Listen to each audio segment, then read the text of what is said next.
السلام علیکم ورحمۃ اللہ وبرکاتہ۔ جی بھائی نصیرالدین صاحب نے سہوال سے یہ مسئلہ پوچھا ہے کہ مجھے سانس کی تکلیف ہے، میں پانی گرم کر کے اس کی مشین کے ذریعے بھاپ لیتا ہوں، تو کیا اس سے روزے پر کوئی اثر پڑتا ہے یا نہیں پڑتا؟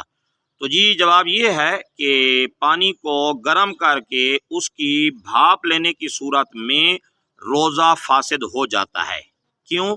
اس لیے کہ جب پانی گرم کیا جاتا ہے تو وہ بخارات کے ذریعے پانی ناک کے اندر جاتا ہے، اور پھر ناک کے ذریعے جو ہے آدمی کے پیٹ کے اندر یہ پانی جاتا ہے۔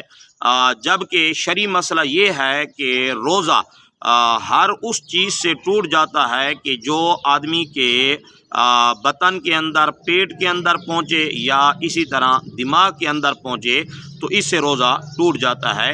تو چونکہ یہ بھاپ لینے کی وجہ سے یہ جو بخارات ہوتے ہیں اندر داخل ہو کر یعنی ناک کے ذریعے اندر ہی چلے جاتے ہیں، اس لیے اس سے روزہ ٹوٹ جاتا ہے۔